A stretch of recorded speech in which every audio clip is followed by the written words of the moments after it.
Here, dog. Hey, everyone. It's time for Geocache Talk. Whether at work, in the car, wherever you are, we hope you enjoy the show. Please give it a like and subscribe on iTunes, Stitcher, or Google Play so you can get all the weekly Geocache Talk goodness.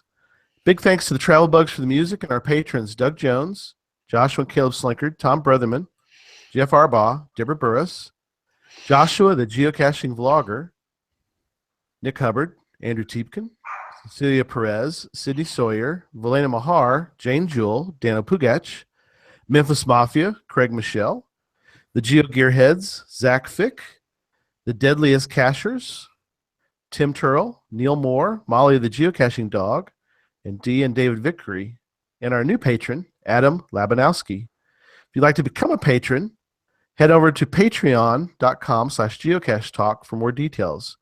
Patrons get path tags, coins, other geocaching swag during the year, as well as invites to special events only for patrons. Support levels start at as little as $3 a month. Well, we got a big show tonight. Talk about MOGA. MOGA, MOGA, MOGA. MOGA, MOGA, MOGA. That's right. So I'm going to start by introducing our co-hosts on the show, Sydney Sawyer. Good evening, everybody. And Jesse Lunsford. Good evening. And our special man at the cache is on with us tonight for hopefully most of the show, if his connection holds out in the middle of. You have to tell us where you are, but our special guest, our man at the cache, Zach Fick, aka Sodak Zach, is with us. MOGA, MOGA, MOGA. That's right. So roughly, where in the world are you right now? I'm on I-29, heading up on my way to Council Bluffs, Omaha area. Oh yeah, north of St. Joseph, Missouri. So. Yep.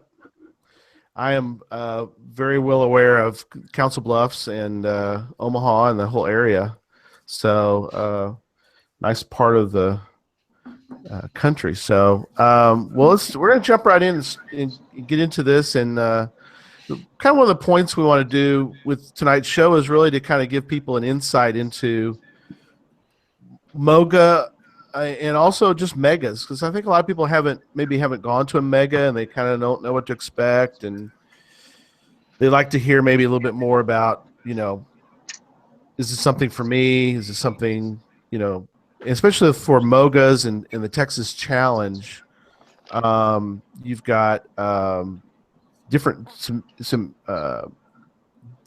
sort of different things going on with that with the competitions. So we're going to kind of talk a little bit about that aspect, because these are both those are very unique. So, but we're going to kind of do it, and we're going to start with the day one and work our way up to a crescendo of the last day. So we're going to talk a little bit about Thursday. I'll go first, and then Jesse, you're going to tell us about your wonderful Thursday kayaking trip. But Susan and I had a great day. We went and got GC 37, which is Missouri's oldest, and that was fun. Sydney, you found that one, right? I did. I found that one on my way home from Denver last year. Right. Apparently, from what I understand, probably the container that I found is not the same container you found, because apparently the thing disappears all the time. Oh, really? But the one I found was a Altoids container type. Nope, that's not what I found. No. Somebody told us this weekend that it's like, I think it's muggled all the time. So, oh well.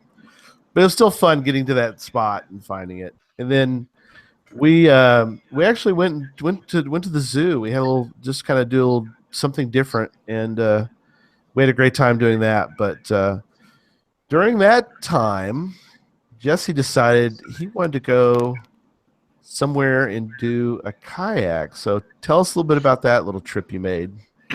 Well, as everybody does, when you start planning your trip to go for a mega, you look at the fun caches. Hang on a second. Hey, Zach, can you turn your volume down a little bit, because we're getting a echo. Okay, yeah. See if we can just turn it down a touch. Okay, yeah, I think it's good now. Okay. Well, no, I can still hear it a little bit, but that's okay. All right. All right. So keep going, Jesse. So anytime you're going to a mega, you start planning and mapping out the caches that you want to get. I knew we wouldn't have much time, so I knew Thursday I'd have a few hours. And I had to pare down my list from what I originally wanted, but I knew 3 that I really wanted to get. So one of them involved a kayak, and I didn't want to strap a full-size kayak on top of my vehicle the whole way, so I got an inflatable kayak and had it shipped and never took it out of the box before I got there. Mistake number 1. So I get out there, and mistake number 2 is I didn't. Don't do this. Yeah. So don't do any of this stuff I'm about to describe. Right. I get there, and on the map, it looks great. It looks like I can drive right up to the put-in spot, and I'm going to be able to navigate it. It's great. Not true. So I drive up there, and there's a gate, a locked gate, and I can't get around it. So now I have a kayak in a box and a half a mile to walk to the cache to where I'm going to put in. It's not too heavy. It's one of those inflatable ones. So, okay, whatever. Take it out of the box. Luckily, it had a carry bag in it, so I carried it out to where I'm going to launch in. And I'm losing a lot of time, right? And I want to get the 3 caches, and the next 2 caches I want to get are all the way over in Kansas City. So it's another hour and it's about 3 hours round trip to where I want to get to the other part. So I hastily get this brand new kayak out of the bag, and there was some piece of paper in there with a lot of writing on it, so I threw that aside. It said something like instructions or something. I threw that aside. Please read this. Yeah. Bunch of like red exclamation points on it and stuff. I don't know. It said warning or something. So I start pumping up the kayak. I've never seen actually an inflatable kayak before, or even been around one. It looked pretty good. So I'm like, okay, I'm just going to go ahead and launch and get going. So I get to the edge of the water, and as soon as I try to launch, it had just rained like the day before we got there. So I stepped out and went up to my knees in mud. So now, unfortunately, I'm about 6 feet from where I actually need to launch, and I'm trying to scoot this boat across the mud, and I'm losing my shoes and getting out there. But I made it. I finally pushed it and made it to the river. And the river's only, I don't know, I guess it's the Kansas River or whatever. I don't know. It's a pretty wide river, but the current wasn't that strong. You know, you could get across. You could theoretically just swim. Well, Zach would have just swam across, you know. And that probably would have been the easier way to do this. Just swim across. But I bought the boat. I brought it all the way out there. I'm going to use my kayak. So I get about halfway into the water, or maybe a third of the way across the river, and I realize, man, I'm taking on a lot of water. I must not have done something right. So just water's coming in. And the faster I tried to paddle to get across the water, because there wasn't that much space going downstream before I missed the island, the water's just flooding in. And it's like bending in on itself. I'm like, man, this is not good. So I finally make it across to the island. And I realized that I pumped up one section of this inflatable kayak. So I left half of it uninflated. So I have inflated. The problem is the pump is right. You know where the pump was. The pump was back on the other bank. Right. So I looked around forever, and luckily there was 2 caches, so it gave me a little time, because I was trying to lean in a weird way that I wouldn't take on water and could still paddle across before I missed the island and didn't have to go back upstream. But I got across, got the caches on the island, and had to come back across, and it was already full of water. So I had to dump it out, which is hard with a floppy kayak. But I get back in the water, and I'm like trying to stretch out, laying all the way on my back so I won't take in any water and it won't bend. And I finally get across, and I'm soaked and head to toe with water, mud. What I should have done is just jumped in and swam across, and I'd been done in like 20 minutes. But I had to use my new toy, right, with no instructions. Of course. So, and then I walked the half mile back to my car with a muddy kayak that I couldn't get back in the bag, so I'm dragging all my junk. I'm surprised I didn't get stopped by somebody, because I had to walk along a dirt road for a little while. But I got my caches, and then I went over and went, of course, the speed limit, and rushed over to Kansas City, and got one cache that was a liar's cache. It was a trick cache. Yeah. And then another one that was a challenge that I've been wanting to get for a really long time. It was a PhD in geocaching challenge. Cool. I just recently got qualified for it, but I've been wanting to sign it. So it was a lot of fun, and it took up every second of my time before we had to get started doing our geocache talk duties. So, Oh my gosh, yeah. Well, and we all made it back that evening to an event, and just to kind of give everybody an idea that maybe is not familiar with megas, but there's usually quite a few side events. The side events started on Thursday, and I thought they were very well done. I've only been to a few megas, so I mean, I've only got limited things I can compare to, but they did a good job. Not trying to, like, say, perfectly compare, like, is it better than Woodstock or not better? Not that kind of thing.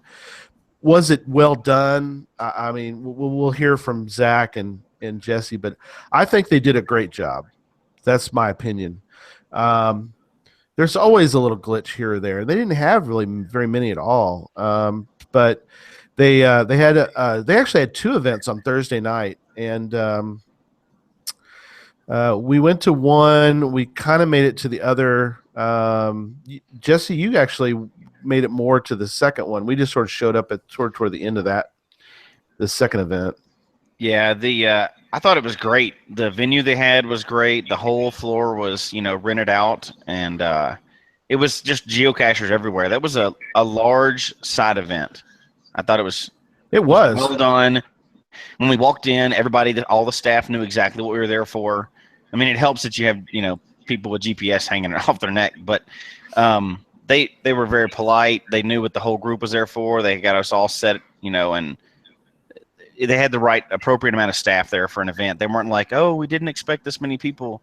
It was well planned out. Yep. We packed out the first bunch, like you said, and it was we had the whole restaurant, and we actually, Susan and I ate there. We ate there like 3 times, so that was a great place. The tap house, and then we went over to Little Apple Brewery on Thursday, which was kind of interesting because we were going to be back there on Friday, but we popped in. We saw some folks, and got to. That's the other thing about megas that I think really encourage people to go to a mega is you really get to meet people from really all over the country. So I actually got to spend a little time talking to Lisa, Lookout Lisa of Cache Advance, and her husband, who I had seen on like Joshua's videos, or I saw her from afar at Woodstock. I didn't get a chance to talk to her there, but got to talk to her and her husband a little bit, and that was just kind of neat to you get to meet people that are from they live up in the Washington area, so Tacoma, I think. So I mean, you get to meet people far and wide, either from the area or across the country. So that was good. So okay, so on to Friday.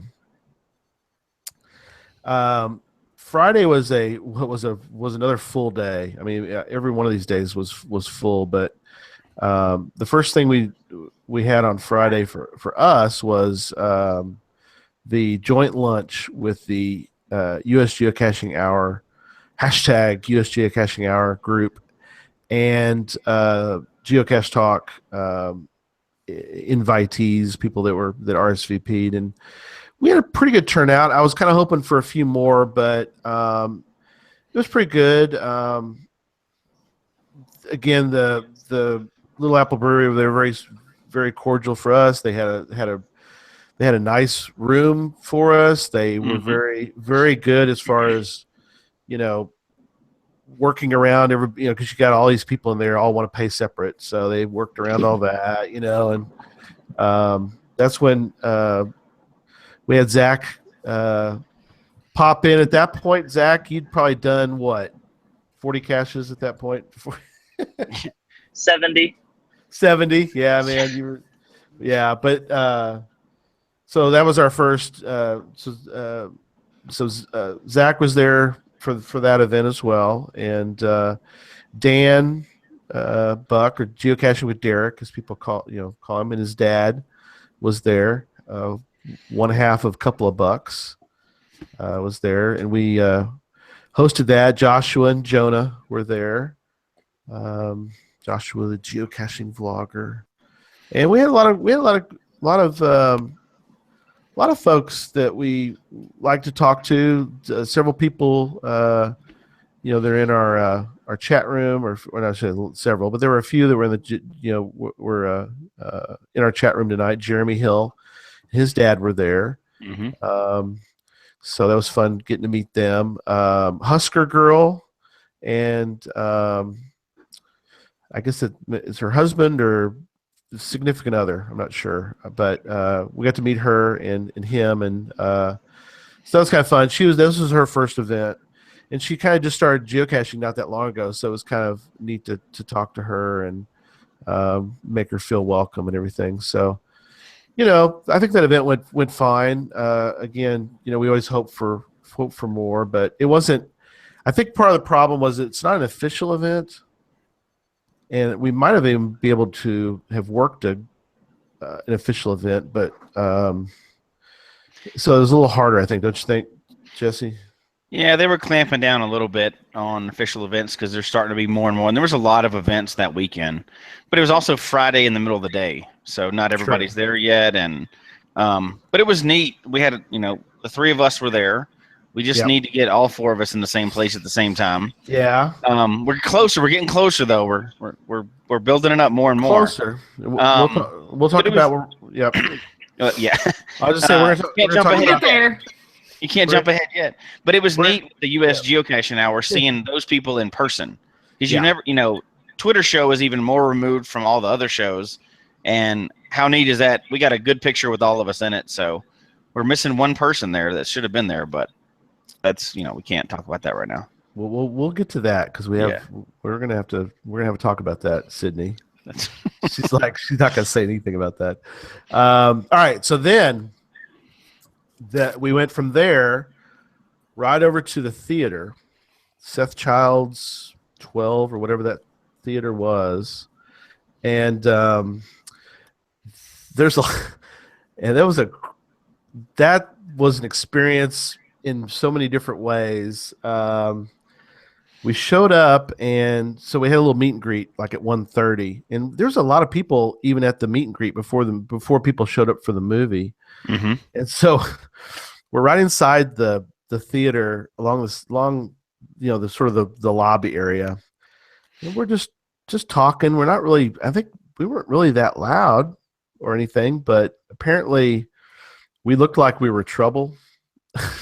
And so they're like, we're going to move y'all into the actual theater because, causing a little trouble here. And it's like, really? I didn't think we were causing any trouble at all. But I think it was just more people than they expected to be able to handle in the small theater at one time. And they were kind of shocked that people were showing up. And there was some miscommunication on the times, and that poor manager was doing his best to help us out. But he was a little nervous. His big wide eyes, like, what in the world's going on here? So all of a sudden, hundreds of people show up, and out of nowhere. How many people you think actually were there? We probably had 200. Think 200? Yeah. I don't know how many the theater held, but it was packed. It was packed. There was probably a grouping of rows up in the front, but pretty much from about the 10th row back of this. It was a big theater. It was one of those stadium style theaters. So it was kind of like that.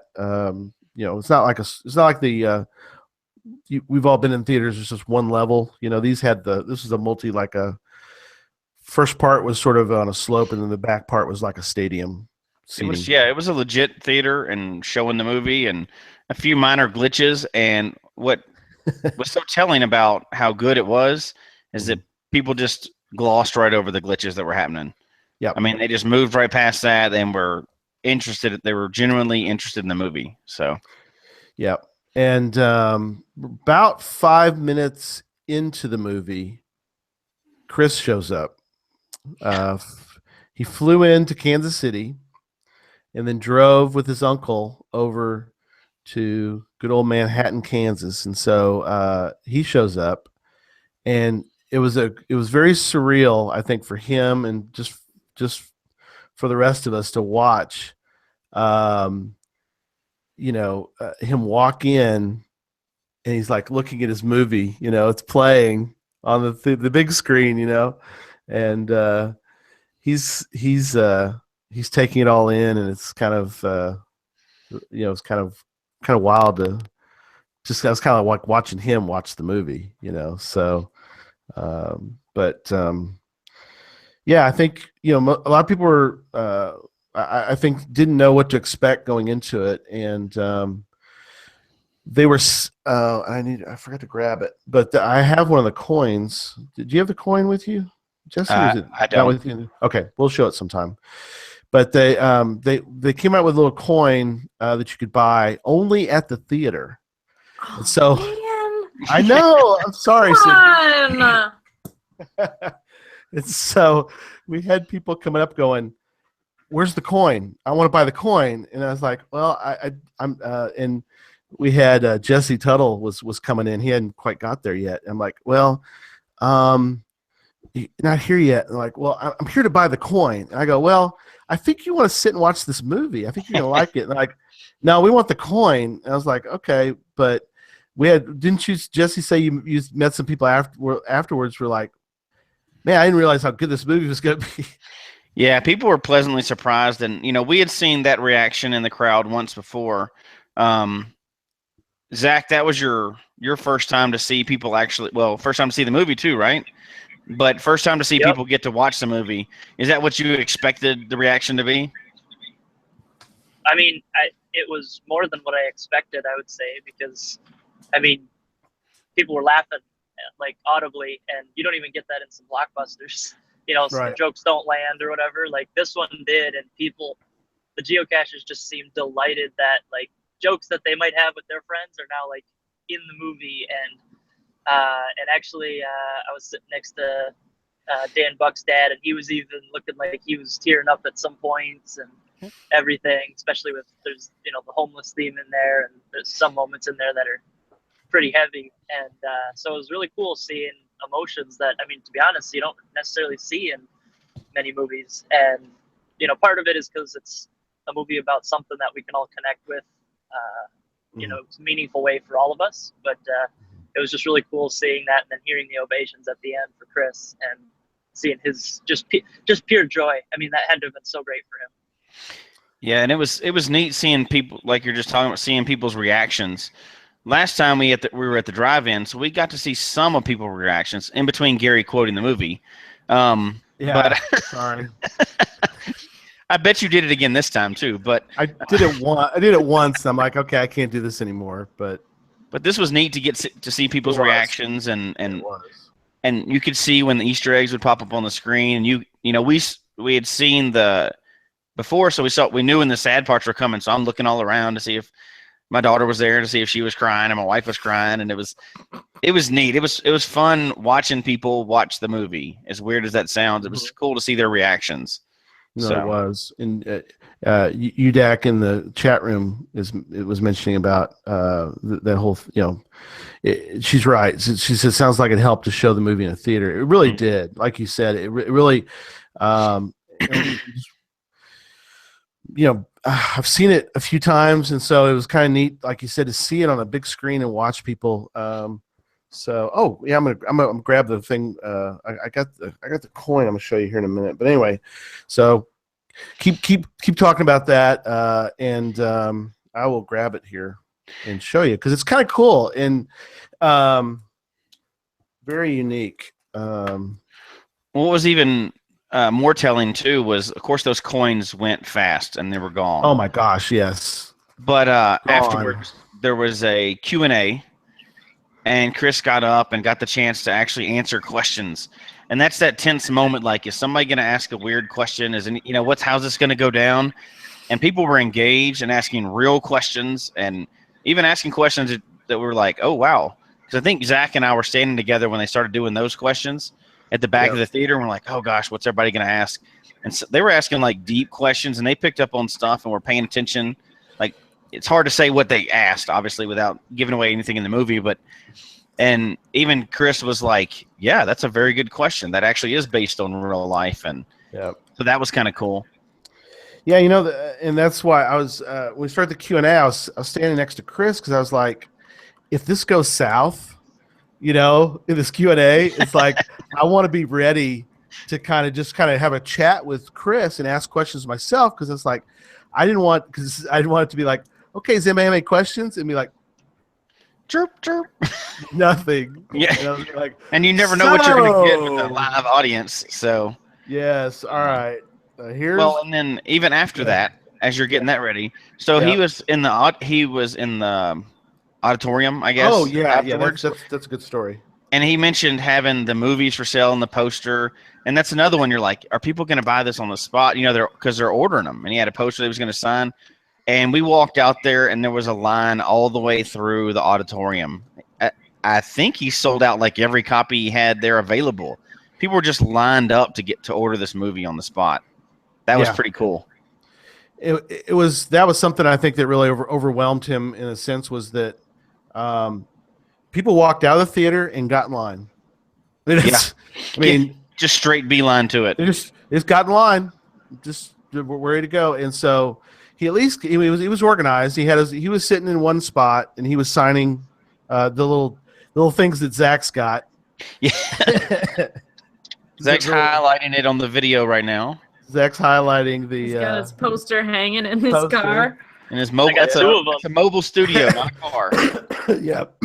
So he's got the treasure that he got signed by Chris, and so that's really cool. And so I'll show this, and we'll move on because we got other things we need to talk about. So we got in the weekend. We got a lot to go, but so here's the coin, and I'll explain why it's got a stegosaurus on it. It's a stegosaurus and a film clapper, whatever they call those things.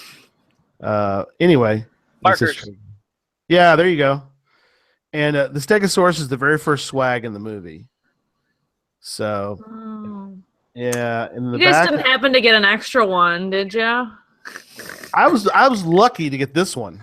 I wasn't even. I mean, Dang it. I tell you, it's like I thought I wasn't even going to get one. Did you? Thanks, guys. Did you guys get one at all? $100. $100. You'll sell it to me? Hey, you know what? I bet if we had one, we would only be able to handle it to you at the Mega when all four of us are there together. Oh, that's so mean. I know. You guys should come to New York. Sure. Sure. I'd actually like to, but anyway. Yeah. Anyway, so that was just a great. Things went really well. Now there were some incidents. But nothing major. For like I said, the movie we had a little audio issue. It wasn't Chris's movie. It was the theater, and we had a little mix up, and so. But it got fixed quick. So. All right, on to Friday evening. Mm-hmm. We had the MOGA pickup by the pool, and it was. Say that again. Say that 5 times. Right, the MOGA pickup by the pool, and it literally was by the pool. You could just dive right in the pool and then pick up your packet. But there's a lot of vendors. Again, telling people about coming to a Mega. That's the other cool thing I think is the fact that you get to see, and there was, Cache Advance and Space Coast and Red Hat. And you had all these really cool vendors there, and there was us and Jesse's wife Christy and Miley and Susan. All worked really hard, and Jesse helped me too. We got the sign set up, so the 5 of us got it all together, and got it all situated, and the booth looked great, and we had a lot of people come by that evening, and it was neat to, and of course we were right next to Joshua, the geocaching vlogger, so we had a little media area, and so that kind of finished out Friday. Well, didn't was it Friday or the other day? Some guy was selling books there, and they were just flying off the table. What can't remember the name of those books. What was that? I mean, like this one. Yeah, like that one. That's one of them. Yeah, there was another book too that flew off the shelves. I can't remember that. There it is. Oh, look at that one. There you go. And what's funny is good thing I made a note to keep one because we sold every one of them. So I was happy that we got them all sold. So it was fun talking to people about this book because it is kind of odd. We're going to talk about it one night on the show. But we really got to meet a lot of people that night too, and it was cool because they stopped by the table for different reasons, bingo or books or just to say hi to us. Mm-hmm. But what was really neat is when you started talking to them, they weren't just, oh, I've heard of your show. Some of them had really been listening, and they would mention something in particular. Zach swinging from a tree, or, us talking about something else, or the DT show, or, all this other stuff. And people are really getting engaged, the ones that are there. And it's so much fun to talk to them about that. It's not even like you're meeting strangers. It's like you're meeting people you've already talked to, and people that are in the chat room were there. And it was neat. It's getting to meet the people in person that we've been talking to for weeks and weeks. So, yeah. So Zach I know you probably had people come up to you and say they've seen your videos. Did you have anybody also? I mean, I knew you had those. Did you have anybody come up to you and say that they'd seen you on the show? Yeah, oddly enough, I would actually say more people recognize me from the show than my own videos. So maybe I'll have to hang up the vlogging career. No, don't do that, because we love the vlogs. I think it's a testament to your reach and just the number of people that are checking things out and are really engaged with it, because I'd say of all the people that met me, I'd say it was pretty close to 50-50, but I would actually say it probably leaned more so towards the Geocache Talk podcast, which my total airtime on there has been 10 minutes, 15 minutes, and 10 quality minutes though. Well, I try to pack as much in when I can for you guys, but you're kind of setting the bar high because you got to do something. They expect big things of you, so you got to keep it up. We got to keep seeing the crazy stuff, right? Oh, absolutely. As often as I can. Some of the time, don't put that kind of pressure on him. That's not fair. I'm just messing with him, but what? No. You rise to the occasion. That's right. We'll talk about that because we all did that Saturday, so we'll talk about that later. But yeah, we're gonna talk about that. Yeah, you gotta rise to the occasion, whatever the bar is set at. That's right. But somebody did say, and I thought it was really neat. Somebody did say, it's interesting that somebody on the show is actually geocaching. They said that's just a cool thing that somebody on a geocaching show is geocaching. They're like, that's a pretty cool thing to pull off. So they're paying attention. They're even whether they're watching it live or whether they're watching it, later or listening to it, they're paying attention to the show. And it's just that big conversation from the very start. It's not even a stranger. So it's the greatest privilege in the world that my role on the show is to actually do the geocaching. That's true. That works perfect. No, it's funny. I had some people come up and they were very complimentary of the show, and they had kind of word things right, because and I wouldn't have taken it wrong at all. But they're like, but you know what? Now that you've got Sydney, because Sydney, you had a lot of good props at the thing. Yeah. Wow. Yeah. I wasn't even there, and people were talking about. You were there, like, where's Sydney? I want to meet Sydney. No, they were saying they were very happy that you're on the show and Jesse and Zach, and so they're like, but not that the show was bad before. And I go, no. I was like, don't worry about it. I said, it was ready for the show to go to its next level. Like Zach said, the game we had to up the game here. So, but it was neat to like you said, it's always it warms my heart when we had people come up and like I've seen every show. I'm like, oh my gosh, really? That's incredible to get to meet you. And we like I said, we met a lot of people who we even met some people who had just found the show, and had one that I told Zach about. It's like, we just found your show like a couple weeks ago, and where's the live guy? Is the live guy here? It's like, yeah, Zach's right over The there. live guy. The live guy. Yeah, he's right there. He's- like, oh, He's the one jumping in the pool. No. right. Thought about it, but no. Oh, I totally did. That you did. Actually, I gotta mention. I don't know if I told you guys, but I was just talking with there was a couple, and the guy was from Ireland actually, and they had just found the show before coming over here. So we even have international viewers that are brand new to it, but they said their road trip over here was listening to like every episode. So Oh, wow. it was just really cool talking with people that had either just found it or they've been there since day one. But Right. everyone seems to love it. So I think kudos to you guys for what you've built. Well, thank you. Yeah, thanks. And again, it's thanks to Sydney and Jesse that we're getting to where we are. But all right. So Saturday, we're gonna start first with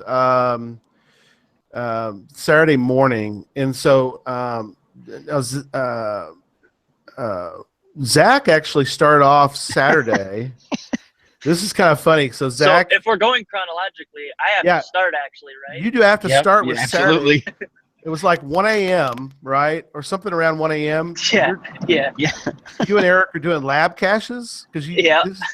you want to start to get the icons. So yeah, so he starts this whole thing off. So Yep. So first off, just kind of bringing people up to speed. So you guys got to town early. So Thursday night, I drove from Sioux Falls about partway. Got a bunch of just random, caches I needed, favorites and DTs. Slept in my car overnight. Next to an ammo can cache, actually. I just parked off the road right next to it, making sure it wasn't muggled for at least one night. And guarded. and then I got into the event and everything. But so Friday night, it's technically Saturday morning, like you said, midnight to Right. about 1:00. Eric, another guy from Sioux Falls, EJK PBR, he's in some of my videos. We're out running around town, getting the 10 lab caches just to get them done. And we also found a puzzle that we had solved and 2 virtuals actually, because as you guys know, we were going for 12 icon day. So we go to bed. It's 1 in the morning, and I know you guys were going after icons, but what were the ones you guys couldn't get? The 2. Okay, wise guy. You got the 2. Now you got to say though how much effort you had to do to get those 2. Yeah, but it was the Cedo and the regular event, right? Yeah, Cedo and regular, because we can't get those around the event. That's a whole other show. Yeah, Because they won't allow those around Mega. So you had to go to another state to get them. Actually, didn't you? Yeah. So yes, we did. I didn't even realize that, but yes, we did. You did. So Mhm. so the regular and the Cedo were actually in Kansas City, Missouri, which was 2 hours away. But get this, the regular event started at 6:15 a.m. and went till 6:45. And they had a hard set, it's not gonna. Some people are staying till 7 or 7:30, and you can still kind of log it. Nope, they said hard ending is 6:45, so you better be there. So we left at. We woke up before 4. We left at 4. Before 4, you just got, but you're doing lab caches at 1. You're leaving Manhattan at 4. This is on the same day. I just want people think about this. This is the same day he's going to compete, and then all the stuff that we're going to talk about. So this is all on one day, Saturday. So okay, so go ahead. Oh, wait. Hang on, Zach. I've got something else. I got somebody else is here. I'm not sure, sir. Can we help you? Is this? Yeah. What's up, geocaching freaks? That's Joshua. It's Joshua, the geocaching vlogger, in the car driving. Like Zach. We're on the top of Iowa. Oh, okay. Top of Iowa. Top of Iowa me to too. Look at all these mobile studios tonight. This is crazy. Yeah. I don't think I've ever seen a geocaching podcast about a MOGA event or about a mega event where people are actually on the road leaving the mega. Hey, it's all about first on this show. I know. You guys bringing it. So we got everybody in the chat rooms like Joshua. So, Josh is here. Josh is here, and Jonah's back there, and there it is. Yep, yep. So we kind of. I don't even know what you guys have talked about. We are just starting to talk about Saturday. And we got to get there because my neck feels so heavy. I know we Yeah, got I to know. get there at some point. We're gonna get there. So Zach, he got 2 icons on Saturday in Missouri because he was doing a 12 icon plus competing. So it's like I can't believe he's going to try to do all this in one day. So anyway, I can quickly wrap up if you want. With we can move on to the. So the icons, we get those 2. The traditional we got was actually Missouri's oldest, Watts Mill, which was right next to the event, luckily. And then we started hightailing it back and swung by. There was a webcam in Wamego, and Where I Go there as well. Where I Go in Wamego. Yep. So and then we just filled in the rest of them.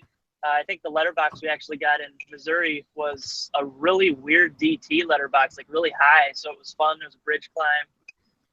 Posted some photos, but so we get all the icons, and then we get back to town, and it's 10 a.m. and we have 12 icons. That's awesome. So let's go to talking to Zach about, because your competition was first on Saturday. You were in a 2-man with Eric. Yep. Okay. And tell us a little bit about what all you need to do to compete in the 2-man.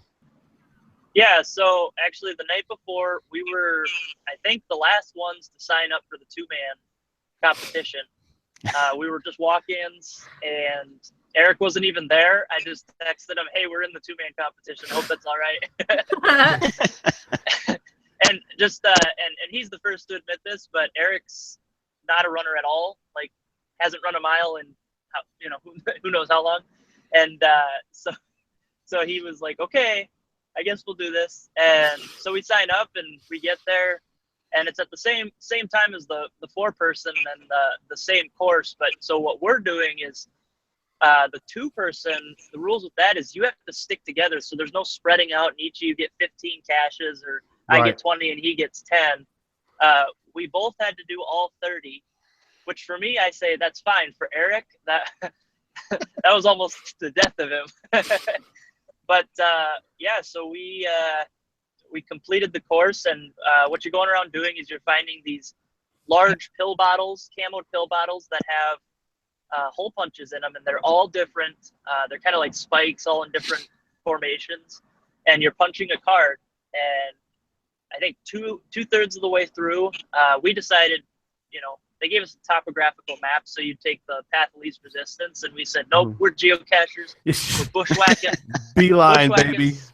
Straight lines. And so we were doing that. Well, even though I had pockets with zippers on them, because I've heard how people have lost their cards in the past, somehow a branch, as I was walking through actually pulled the card out, and we actually had to go back and search for it mid-competition.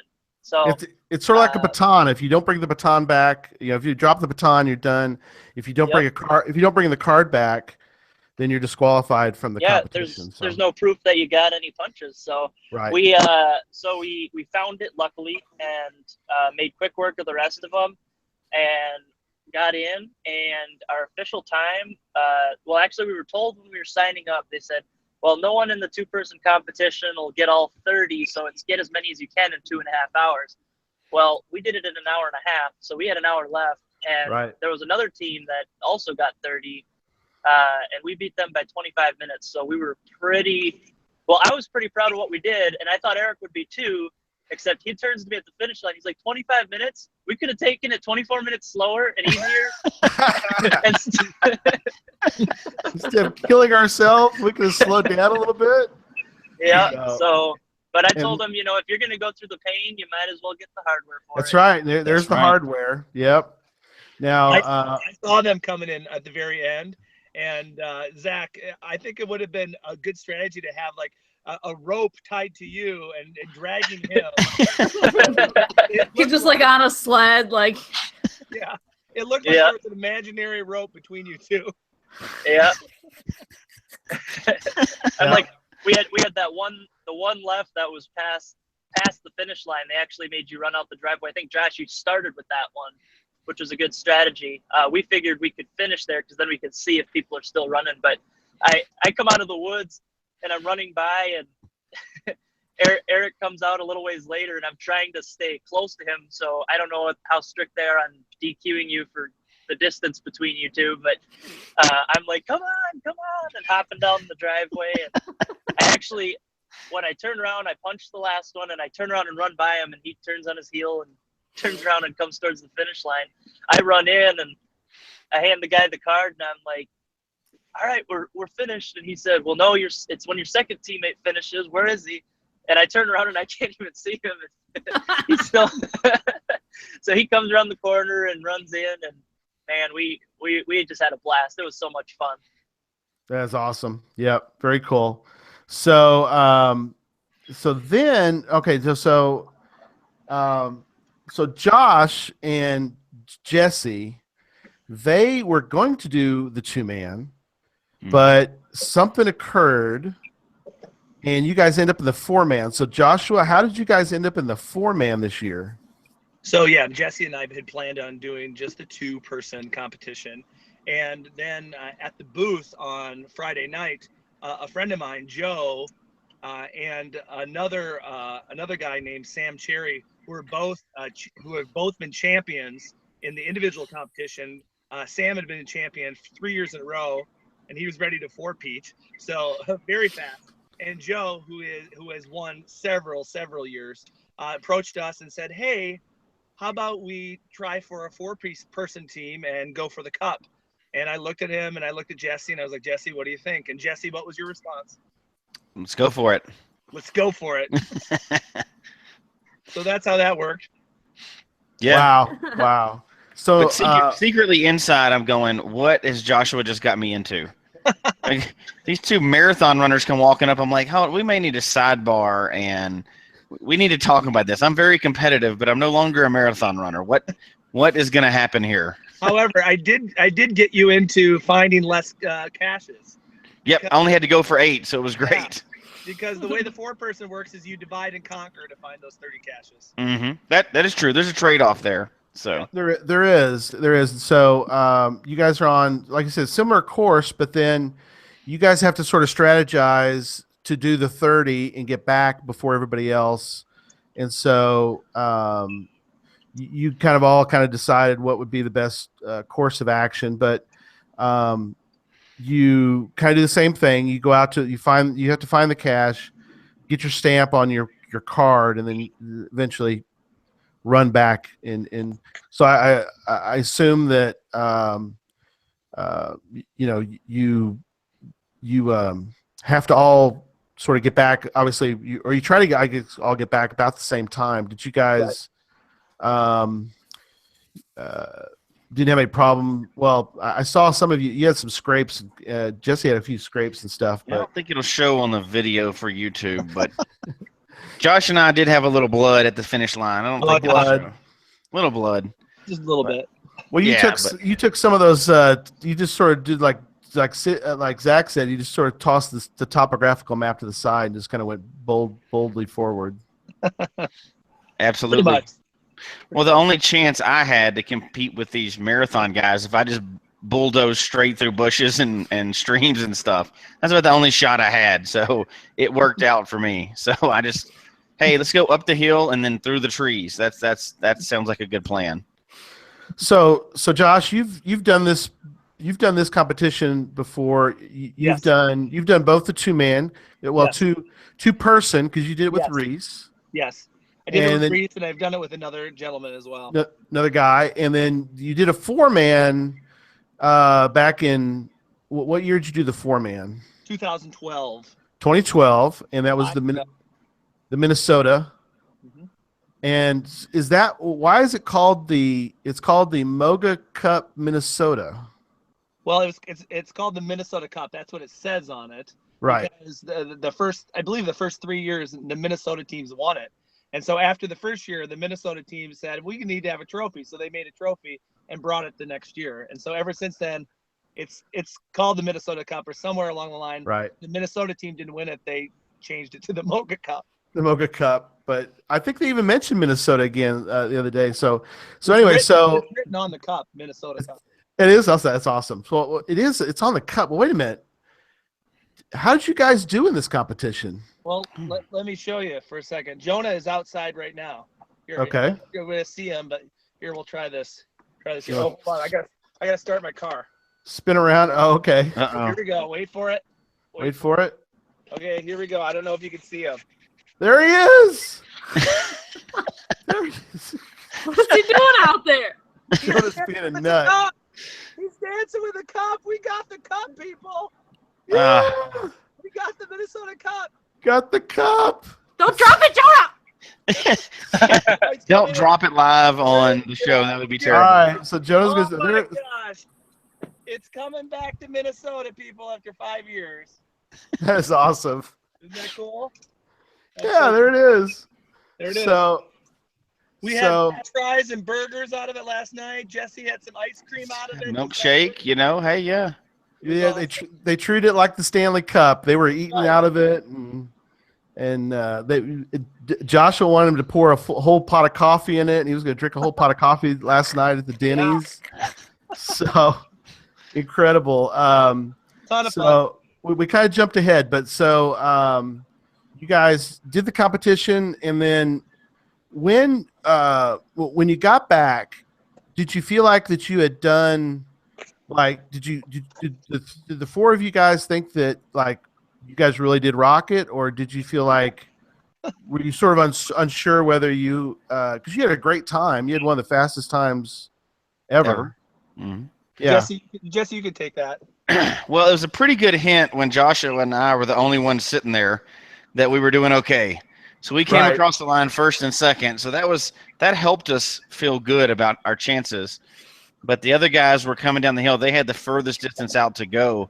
So we were sweating it a little bit as we started seeing people. But they came flying in, and once we got all there, and then that terror comes in where we're all four standing there and we feel like we've done really well, and we're checking our sheets and we're going over the numbers, because if you miss a punch, it's over. There's no way to get back out and punch before the next team comes in. And I think we checked them like 2 or 3 times, and we're looking at the punches and calling them out. And we even missed one number when we were calling it out, freaked out for a second, and they go, "Oh no, yeah, you got that one." And finally turned them in, and they officially did it. And of course, we couldn't officially declare ourselves winners until later that night. But I think, we leaned on the cup a little bit, maybe touched it a couple times before. maybe took a YouTube video. No, nobody saw it. That was a secret. No. That was a secret. Nobody saw that. well, yeah, nobody watches your channel, Josh. No, nobody's seen that at all. And speaking of time, it was interesting because I've done this. This is the sixth time I've run the course, and it was probably one of the shorter courses I've ever run. Maybe it was the shortest, but we finished in was it 37 minutes and 30 seconds or something like that? 37:45. Yeah, and to keep in mind, when we won in 2012, we got back in an hour and 30 minutes. So that gives you kind of a perspective on the length of the course. However, the elevation, you think Kansas might be flat, not where we were. No, there's scenic views in Kansas that people are like, scenic views, but that portion of Kansas is kind of hilly. Yep. And so yeah, it was crazy. I get a text from Christy, who was watching the competition. That's Jesse's wife, part of Memphis Mafia. And she says, the text says, they won. Don't tell anybody. Don't say anything. It's like, I appreciate that, because I did want to know, but yeah, we couldn't say anything officially. So then it wasn't too long after that the cat came out of the bag when Joshua goes live. I just had to. It was unofficial though, right? Unofficial. Unofficial results. Right. like in the Olympics when they have the race and they say unofficial results, same thing. Yep. Unofficial world record. Yeah. Yeah. Never to be beaten. No. What's funny is somebody mentioned UDAC asked in the chat room, and this is something else about the MOGA that's kind of interesting. Is MOGA I don't think it's ever been, at least lately, it's never in the same place twice. So Never. It's this never. year, Well, yeah. yeah, right. So I don't think it'll ever. It's going to be a long time before it ever gets back to an exact spot, probably again. Right. But it might eventually. But pretty much every year, it's most definitely in a different spot. So the course changes Yes. every year. So the 6 times you've competed, Josh, they've pretty much they've always been in 6 different places, or Yeah, there's always been somewhere different. okay. Yep. So yeah, so the course changes. The competition is similar in that in every cache there's a hole punch of some type, right? Mhm. Correct. Yep. Okay. And so and you've got people, there's monitors, right? Did y'all see people just standing there kind of watching officials? I didn't see very many. No, I don't think so. Not Yeah. many? Okay.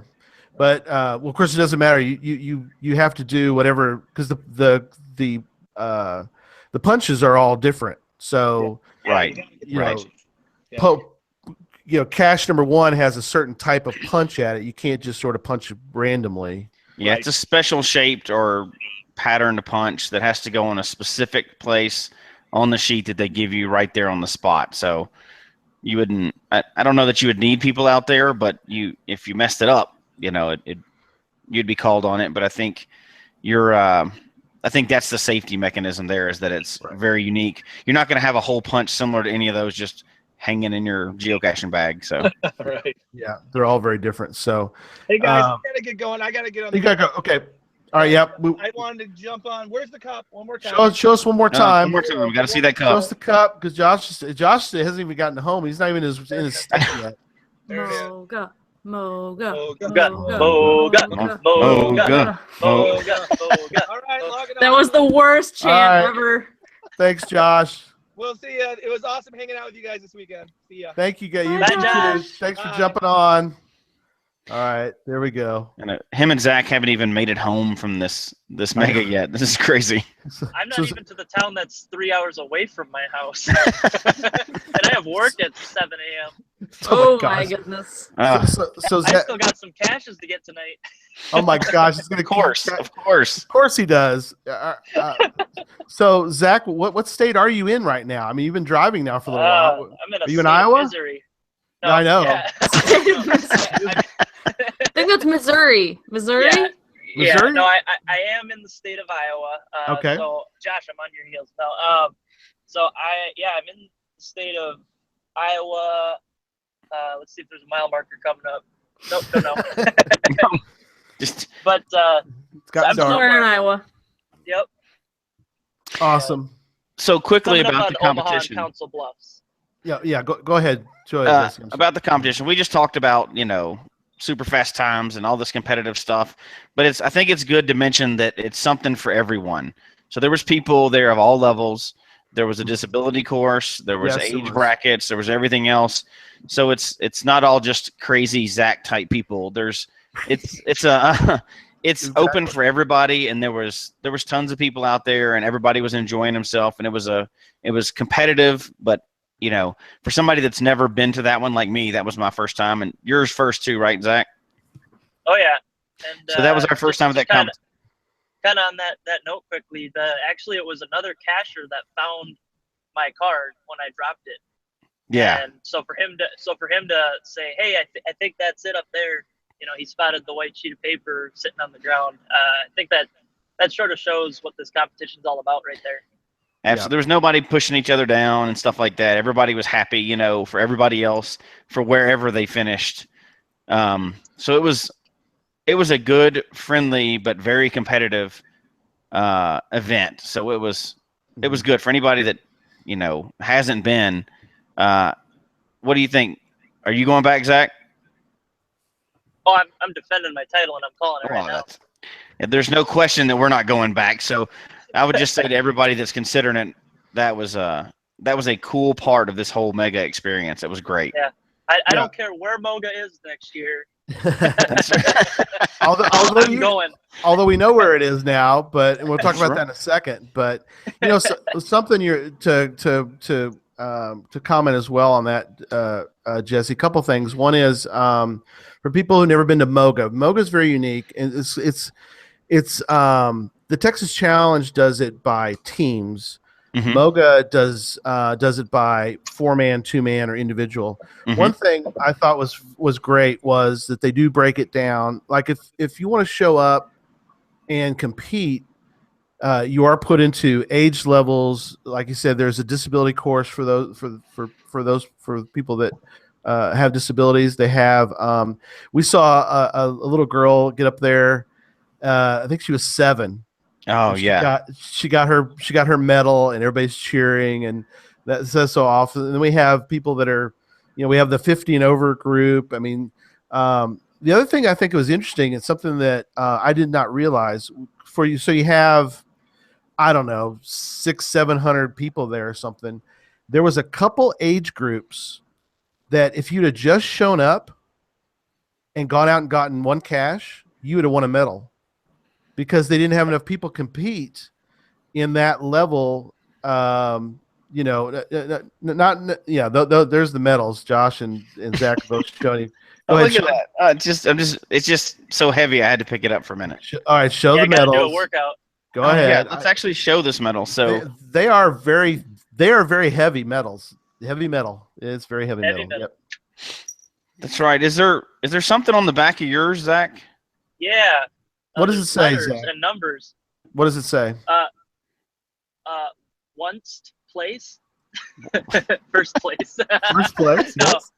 And below that, I believe, man, I hope people have a pen and pad ready, because it's KS3W9E. So Okay. KS for Kansas. KS. whatever Okay, that, go ahead. yeah, whatever that means. That's We don't- funny because Yeah. mine's a little bit different. What does yours say, Jesse? It still has first place on there, but it says KS20R1. I don't know. Huh. That's weird combination of letters and numbers. I don't know Yeah, what that would that's be. a neat addition to this cool medal. I mean, this is you Maybe can't it's like see it on the a video, but serial it's- number, I think. something like that, possibly. Yeah. But we can't really show how neat these medals are on the over YouTube. It's not going to get the detail in this. These are really, really cool. Yep. And Yeah, you'll and- just have to come see us at the next MOGA. I'm That's sure right. we'll bring them. I'm not taking mine off until then. So they were wearing them Guys like at work will be wondering what. He's gonna wear it to bed tonight. Well, those clowns were wearing it from that moment on. Like, we went to Denny's after the whole thing's over, and they're walking in like Olympic champions, and so, which is great. I would have done the exact same thing, but it was kind of neat. People are looking at us like, what in the world is going on? Of course, then the cup shows up, and then it's like this. It's like the Stanley Cup, but again,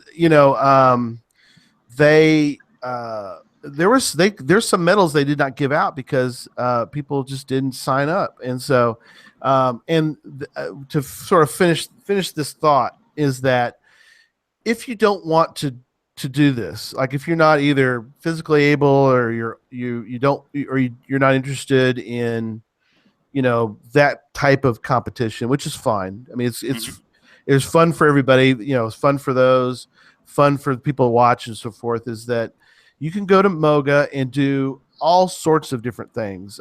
They had geo art set up. They had a big Conestoga wagon still out there in just south of Manhattan. You could go do that. You could go do. We had people like our little group that went out that day. We went and did 10 icons. We didn't quite do the 12 that Zach did, but we had a great day going out with Dan, geocaching with Derek and his dad. One half, a couple of bucks, and Susan and I, we went out and did 10 icons, which was a lot of fun. Didn't you do a modified 12 icons? We kind of did. We did Waymark, Benchmark, if you want to add those in. But we did a cool Where I Go. Yes, Jesse, it was a cool Where I Go. of course it was cool. which you actually did that where I go the next day. So I think you thought it was probably cool too. Yeah, and unfortunately, the coolest part about it was at the end, and you can't say that without giving away No, what Where it it's is. But at. it was very cool, and because Zach did the my same daughter where thought it was Yeah, really. it was- Yeah, so It was very Kansas-y that where I go, wasn't it? it was very Kansas. very Kansas, even down to the actual final container, not just the location, was Yep. very themed. Yeah. Oh yeah. But so you A did, lot of oohs and ahs were given for that one, weren't there? There yeah, were. it was cool. The well, you've mentioned a couple of things, but there was more than we're going to even be able to get to today, which is kind of interesting about MOGA. There was a gadget cache competition. Yes. Oh yeah, that was cool. There was a costume competition. Yep. There was And people went all out. huge raffle. Yep, huge raffle. We all put our little raffle tickets in. And if you sign up and you just you can either buy raffle tickets or you can just, if you sign up, even at the lower level, you get a ton of raffle tickets, and then you can kind of put your tickets in different items, or you can put them all in one like Zach did. He went all out for one item. Unfortunately, didn't win that item, but you could do different things. I mean, it's kind of a, like you said, it's just there's so many things. It's really cool. There was also a kids caching competition. Right. So I'm sure we're missing something because there was so much during the weekend, but Well, there was Puzzle there was all kinds of puzzle competition. Puzzle. Then some of those Yeah. people were like good, unbelievably good at puzzles. So if you like doing puzzles, they will give you. I think they do like 15 puzzles, and they had people that were, they really get into that. So that's another thing. I mean, it's just like I said, there's something really for everyone, especially at MOGA, and Texas Challenge is similar. And just to let you guys know and our listeners that Texas, of course, is the one that started the competition part, but there was people from the Texas Challenge that were there at MOGA this year, and they're looking to bring back to Texas some things that MOGA does for the two-man and individual, because they don't have those. So they're thinking about adding that part in as well, because that's been so successful at the MOGA one. So, Are you telling me that Geocache Talk now has to go back to Texas and represent down there as well? Is that what you're saying? yes, I got to do a road trip. You gotta go road trip to Texas. Oh. Come on down. Who likes to travel? That's no fun. A 5-hour trip took me 16 hours. How long is that trip gonna take? Yeah, that's a lot. Well, Days. At least next year's MOGA will be closer for both Jesse and Zach. I think it's actually probably maybe closer for Sydney. Oh, it Anyway. absolutely is. 1 hour closer. One, Oh, she that's checked. closer. There He's you already go. You hop on I-80, right? I probably hop on a lot of things. I don't know. It's a 16-hour drive. A plane is what you need to hop on. That's right. Hop on a plane. That's what's gonna happen. I'm not driving 16 hours again. That's for sure. That Well, is you got a long place trip. to stay and a ride down if you need to come and ride down for next year's MOGA. Might take you up on that. Do There it. you go. Is that official that all four of us are going to be there next year? Is that what you're saying? I mean, guys, it's still a year away. Well, we'll just go ahead and book it now. It's okay. I mean, Yeah. can you even book plane tickets a year in advance? Does that exist? Is that a thing? That's Yeah, details. they're like $4. $4, sweet. So I got the card here. It's called Horrors in the Heartland. So that'd be interesting So it's in the Midwest. for all you fans. Yes, it is, and it's I in think Lincoln. it's always in the Midwest. I just entered Nebraska. Lincoln. timing. Oh, are you in All right. Nebraska? Well, we're talking I about just Nebraska. entered. Oh, are we? There it is. In fact, you could even scan that QR code, Muncie-like, on the show. You could pause the show later It's not a Muncie, guys. and scan the code. Shoot. It's not, but anyway, it's April 14th. There's the GC. You can go ahead and sign up for that. Lincoln, Nebraska. Everybody come in the heart of the country, so it's accessible for everyone. No matter where you are in the country, you can get to Lincoln, Nebraska. But what's one of the coolest parts about the announcement? Not just where it is. At least it is Where for I me. go. No, the theme. Come on. Oh, the theme's cool. awesome. The horrors in the heartland. Oh So my you got gosh. There's going to be zombies everywhere, night caches. Oh, come Oh on. my It's god, going to be that great. sounds amazing. Yeah, I'm already planning out my zombie costume. What are you talking about? There you go. Well, I think what I'm gonna do is the week before I'm gonna do every T5 so that if I get injured and have bones sticking out, it's just part of the theme. Part of the thing. Perfect. Perfect. All right. Well, there's so much. We got to part of it, but we need to wrap up. So Zach, what are your final? Give me a couple final thoughts. Well, MOGA is something that I'm addicted already, and obviously the competition side I'm really competitive, and now I got a title to defend, as does Jesse. But I mean, the caches were great, and you can't say enough about the effort and time that went into those. And it was actually fun for like a whole month leading up as you kind of search the area and you're kind of learning about a new state before you even get there, and all the areas, and you see all the virtuals you get to go to, and that was just such a fun process. I look forward to doing that again. But I mean, really, I think you'll all kind of mirror this, but you just can't beat the people that are there. Everyone all of a sudden has no fear of walking up and just talking to each other. Obviously, we get recognized sometimes a little more than just a normal geocacher just because of our social presence. But, you know, I was able to walk up to anyone, and you just start out with, hey, what area are you from? And then you automatically, usually they say, oh, I'm from St. Louis. And you got like 3 caches you've looked at before. And you're like, oh, I want to talk to you about these ones I want to get someday. And you just get to hear about their experiences. And we all come from different places, but we all share a common theme with this game that we love. And people are excited. And the most fun thing is when you get to go out and cache with them, or you see them at other caches and just get to share some finds with each other, and they're forever in your memory or in your logbooks. So that's what I'll take away from this, and I'll be back again. Awesome. Very awesome. Jesse, what are some of your thoughts? So I definitely mirror what Zach said about the people. That is the coolest. That has always been my absolute undisputed favorite thing about geocaching and going to events is meeting the people. But now I have a close second to add to that. So I'm a slightly competitive person. And now that we get to add in slightly, okay, just a little bit. But now that I get to add in that kind of competition to this game and getting to meet all the people that were there, it's great. Like you said, I'm already addicted to MOGA. There's no doubt that I'll be going back next year. There's not even a doubt at all. So I'm really looking forward to, and all 4 of us being there next year. That's going to be great. So yeah, that'll be the best. I'm just going to keep twisting inches, Sydney. Come on, guys. Hey, it's your birthday present. Come on, somebody has to give you a birthday It present. will be right before my birthday next year. right. So perfect. So, so kind of wrap up the talk just about megas in general.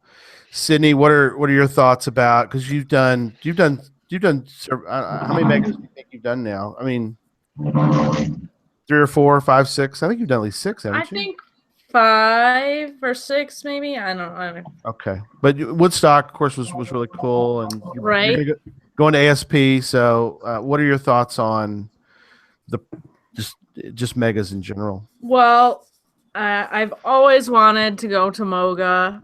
It looks really fun. It just didn't work out this year, but hoping to go. I really want to compete. So Jesse, save a spot on your team for me, okay? MOGA. Anyway, but like these guys said, there's always seems to be something for everybody, whether you're going to this competition or there's all these other activities to do. So, and it's like every mega is a little bit different. So you have to kind of find one that maybe fits your style or something like that, because not everybody likes competition. I know a lot of people do, especially the people on this show. But there's a whole slew of different types of megas. So there's something out there for everybody. Yeah, and I think that's really the kind of the really cool thing about this one was neat is to kind of live vicariously through the to the competition folks, but also like like I said, everybody kind of found their little spot to do different things. And we had so much. We had treasure. We've talked about so many different things. We had the lunch together with people, and the evening meals with folks, and just the kind of just different things like we didn't even talk about the Saturday morning we did lab caches and some gadget caches with Joshua and with Dan and his dad, and a little group of us got together and did the lab caches together. Jesse and his whole family, and just just so much fun, the camaraderie of getting together and doing something like that and having a good time, and like for us, we were trying to figure gadget caches out, and we got Josh was filming and Derek's filming, and it's like watching them do that, and then being able to be a part of some of those videos was a thrill for me. So I just think if you have any question about it, you need to go to a Mega. If you don't know anybody, go. You're going to meet people. Everybody's so friendly. We're all since they're all geocachers, it's just you can talk to anybody about anything, and all of a sudden you're even Sydney. There were people there doing Muncie. I heard that. I did. Zach, and actually I did a few, and Jesse did some. So we were actually skipped over into a little Muncie world there. So and watching Jonah, that was kind of fun. And Miley talking, the kids we had on the trip, they had such a great time. It was so much fun to have the young kids with us as well on the trip. So thanks for bringing Miley, and I know it was great having Jonah too. It was a good weekend for sure. It was overall. So all right. Well, again, Zach, thanks for being there. It looked like you were stopped. You're moving again there? Oh no, I've been moving this whole time. I'm just I saw Omaha right now. We saw some red lights. I don't know. You had to stop for something there. Uh-oh. Nope. I don't know what the. Oh, I thought I saw a car. Okay. I thought did you stop for? Okay. All right. Good. It looked like you had some construction you were probably getting through. Maybe that was it. Oh yeah, there might have been. I was at a stoplight because we were getting off the interstate. Oh, okay. I gotta go just a little bit here to get a webcam. Oh, that's right. There you go. Never stops. Never stops. Never stopping. Still geocaching, man. That's awesome. Can't pass up an icon like that, can you? No, you can't. Of course not. You got to get a webcam when you can, because they're going away. So, all right. Yeah. We're happy to. So next week on the show, Meg and Jen from headquarters will be on to talk about geotours. And Jesse and I got to meet Meg in Texas and talk to her. We actually got to have dinner with her. She came down. She's a lackey, or she works at headquarters. So that'll be a fun discussion about geotours, because we're getting it from Jesse, we're getting it from the actual people who run the geotours for headquarters. So this is going to be awesome. So that's next week. And then the week after that, we're going to talk about virtuals and the fact that we need to have virtuals come back. And we have an idea we're going to kick out in a couple of weeks. That would be called Stirring the Pot. That's what that episode should be named. We are going to stir the pot, but we have an idea that we're going to present. And Zach's going to be on on that show. He's going to be out at a virtual for that, for show 48. That's on May 7th. And the week after that, we're going to talk about creating a challenge and completing a challenge. And just, what is it about challenges? And so many people maybe don't know what to do to create one, or even how they're supposed to complete one, and how things have changed now that Project GC is involved. And that's going to be a neat show, and that'll be May 14th. But again, folks that watched, and we just hope you enjoyed the show tonight. Please email us your comments at geocachetalk@gmail.com. Don't forget to follow us on Twitter. The show is at Geocache Talk. I'm at Gary Slinkard, all one word. Jesse's at Memphis_Mafia. Sydney is at Shermanator GC. And Zach, I guess you're at Sodak Zach, right? Yes, I am. Yes, he is. Pretty much everything for Zach is Sodak Zach. Short for South Periscope, Dakota. Twitter. All your Periscope, Twitter, Instagram, Facebook, everything. YouTube. That worked out perfect. You got them all. That's right. That's awesome. Yeah, So he's that one. that was part of the reason I changed it because, it was just my name and Yep. had to figure out a name. It's like, well, this one is good on all but one of them. Figured just get it. Nobody else is gonna take that Right. name. So Sweet. So that worked out perfect. So yeah. and then the show's Facebook is facebook.com/geocache talk. Show can be found on iTunes, Stitcher, Google Play, and I actually met somebody who listens on Google Play, so that's kind of cool. So shout out to our Google Play listeners, as well as the Geocache Talk website. Don't forget to click on the subscribe button below so that you can see and hear the show on a weekly basis. And until next week, don't just talk about geocaching. Go to a mega and then go geocaching at that mega. So good night, everybody. Good night, everyone. Good night. good night.